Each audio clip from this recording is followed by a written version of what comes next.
Right along, I'd like to introduce you to a very good and old friend of mine. Congressman Garamendi has been in the House of Representatives since 2009. Prior to that, he was California's Lieutenant Governor and Deputy Secretary of Interior during the Clinton administration.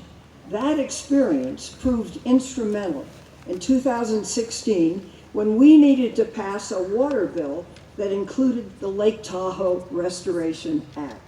John personally called and met with his House colleagues to build support for that bill, ensuring it got passed and got over to us and is now the law. So he's been at every one of these events for the past 20 plus years, and I am so grateful both for his friendship and his dedication to this lake. May I present Congressman John Garamendi.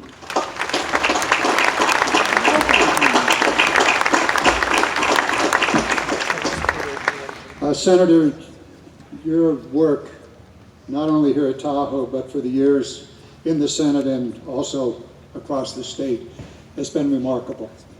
One of the things that you and many others have worked on here is to try to understand the ecology, the science of this lake. I was talking to Jeff at UC Davis earlier. It's something that we talked about 2 years ago as I was out on the lake.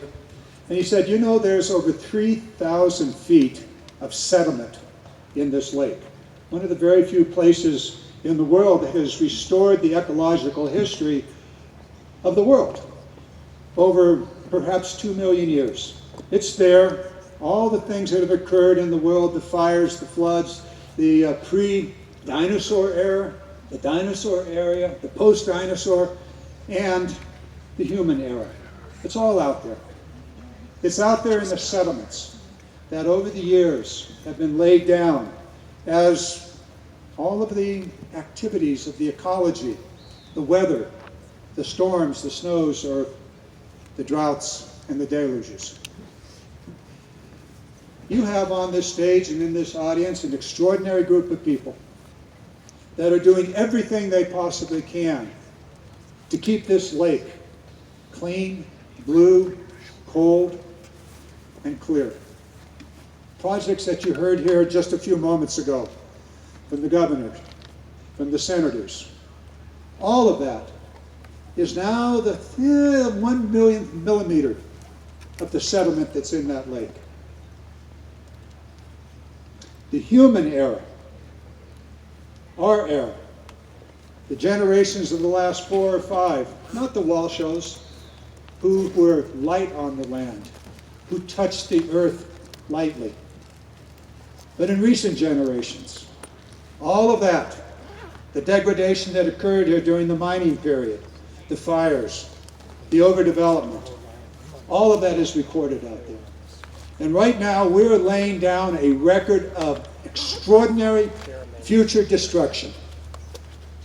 We're putting into the atmosphere carbon in unprecedented amounts, methane and other, that are clearly leading to climate change.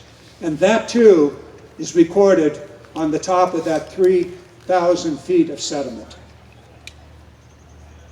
I don't know at the end of this if anybody will go out there and record our failure as human beings in this generation to address the most fundamental challenge that this earth has.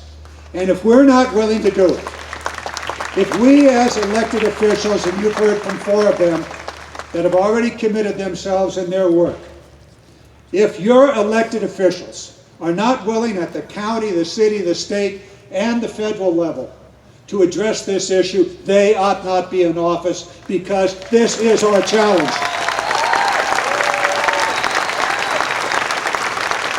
So we have an obligation. We say we represent you.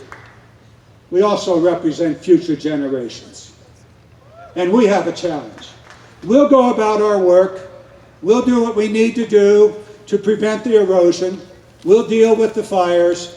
But the fundamental, profoundly important issue is, are we willing, as this individual, as you as an individual, as an elected official, as a community, as a nation, are we willing to do what has to be done? I believe you are, and we must do this. And if somebody wants to stand before you and ask for your vote, you ask them, are they willing to take on this challenge? If they're not, look for somebody else. Thank you so very much.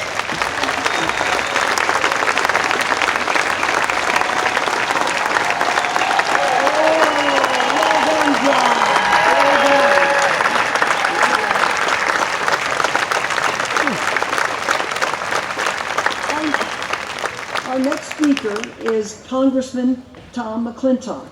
And let me say something. This cannot get anywhere in Washington, and I suspect the state of California as well, without both political parties participating.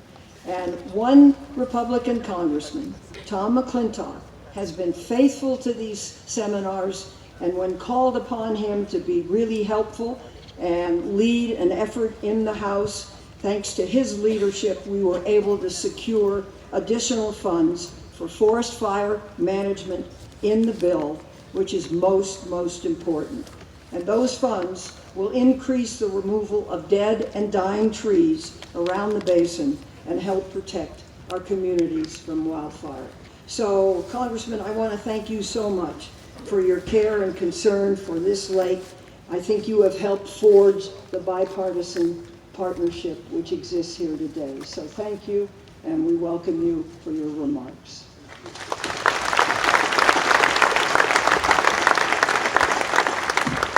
Thank you, Senator, and may I say, of all of your many years of service to the people of California and the United States, truly one of the great highlights has been your work to preserve, promote, and protect Lake Tahoe. And this and all future generations owe you an enormous debt of gratitude for that work. You know,